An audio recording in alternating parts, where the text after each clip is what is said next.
Bonjour, tuto rapide pour vous parler un petit peu de StackMix, qui était une expérimentation que j'avais fait en C6 et que je viens de porter pour CC, donc en HTML, pour CC et plus. Exactement CC 2014 pour être précis.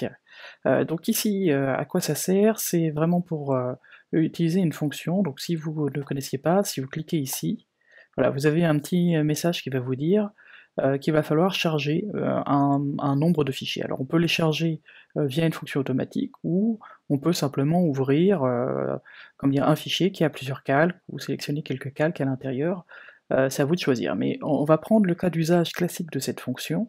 Normalement c'est plutôt pour de la publication scientifique, pour faire des écarts d'évolution sur une zone, par exemple d'une tumeur ou autre, voilà, donc des écarts ou des strates dans le sol.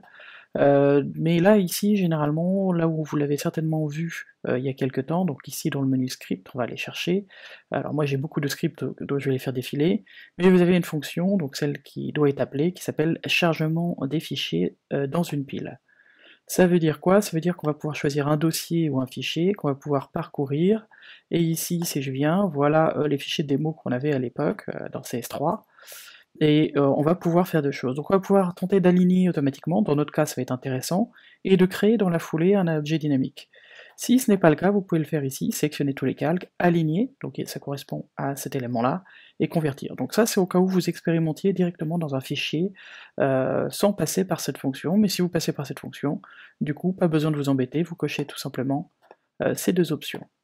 Voilà, automatiquement ici, donc c'est une scène, ça peut arriver souvent, vous êtes, comment dire, dans un endroit où vous avez des gens qui passent tout le temps, mais ils sont jamais au même endroit. Donc du coup, vous allez pouvoir utiliser des modes de statistiques, donc ça se passe dans le menu calque, objet dynamique, mode d'empilement, très exactement, ça a été renommé, et vous voyez qu'à chaque fois, il faudra passer et faire tout ce chemin pour aller faire des tests.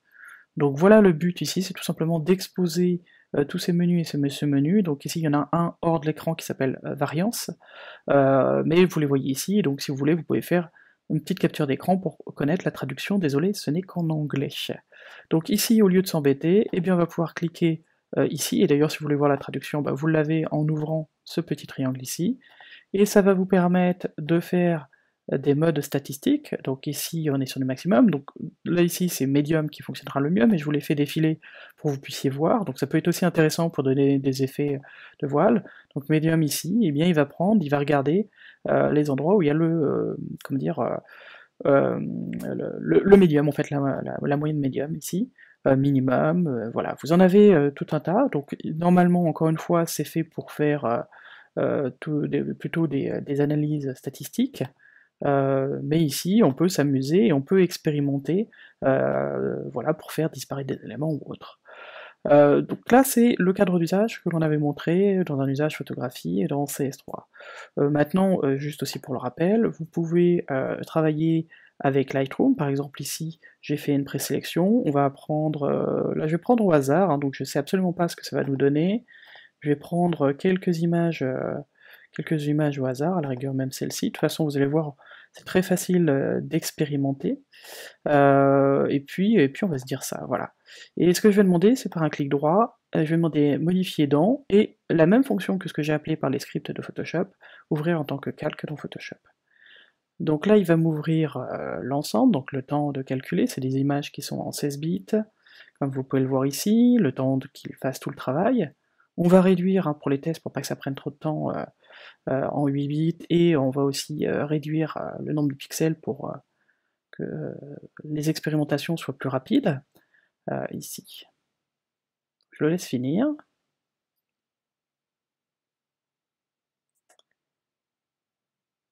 Voilà, quasiment fini. Voilà, il a fini.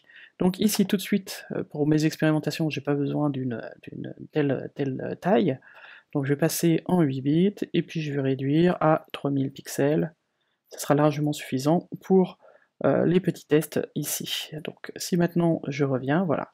On a tout un tas d'éléments, de visuels, et donc dans ce cas-là, je vais demander sélectionner tout. Là, j'ai pas besoin de tenter un alignement, vu qu'il ne s'agit pas du tout des mêmes vues, donc là je vais juste aller sur convertir en objet dynamique, ici. Et puis je vais pouvoir, bah, m'amuser. Alors là, il y a beaucoup de choses, donc peut-être que ça va donner, des résultats un peu bizarres. Généralement, Entropy ne vous donnera pas, sauf si c'est dans un cas vraiment, scientifique, vous donnera généralement du blanc. Mais bon, faut faire des essais, ça dépend des photos. Pareil pour, Courtesy. Au passage, encore une fois, vous pouvez, ouvrir et vous allez commencer à avoir à partir du troisième, à partir du maximum, jusqu'à celui-ci, Skewness, vous allez commencer à avoir des choses qui vont être intéressantes. Voilà, qui sont des espèces de modes de fusion, donc ici on a un côté un peu impressionniste, c'est assez amusant. Donc c'était ici déjà, je crois, médiane, et vous allez pouvoir vous amuser comme ceci, à chercher en fait, quelque chose qui vous intéresse. Du moment où vous trouvez quelque chose qui vous intéresse, je crois que je mets bien médiane ici. N'oubliez pas que c'est un objet dynamique, non, allez, on va faire range parce qu'on verra plus de choses à l'écran. Voilà, donc le but ici, c'est vraiment de pouvoir, expérimenter avec, les modes d'empilement, c'est uniquement le but, ici de cette fonction. Je peux d'ailleurs faire ceci, voilà.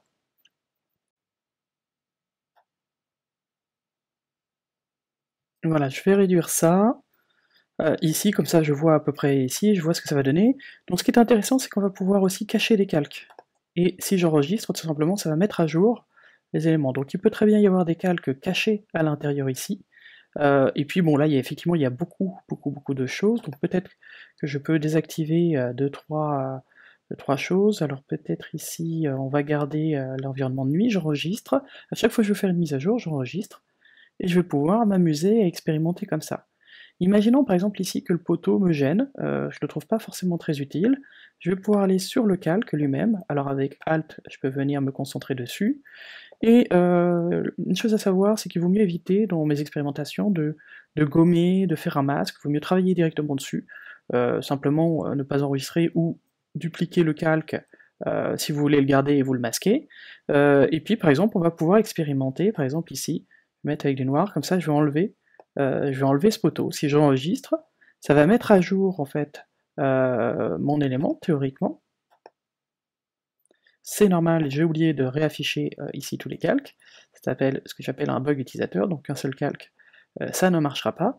Et vous voyez que petit à petit, vous allez pouvoir vous amuser à construire, vous pouvez aussi vous amuser par exemple ici, à supprimer par exemple, celui-ci me semble bien, mais je vais venir supprimer ici.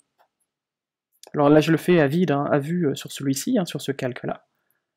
Là, je suis du noir vers le transparent, donc je regarde le résultat ici, donc j'annule si ça ne me plaît pas, je peux revenir sur un autre calque ici, et peut-être par exemple ici ce qui va me gêner, c'est cette particularité ici, donc on va prendre cette tour-là qui m'embête, et puis même principe, sur cette tour-là qui m'embête, je vais prendre, non c'était celle-ci, c'est ce poteau-là qui m'embête, ici, donc je vais continuer, sur celui-ci avec peut-être, ceci, j'enregistre. Voilà.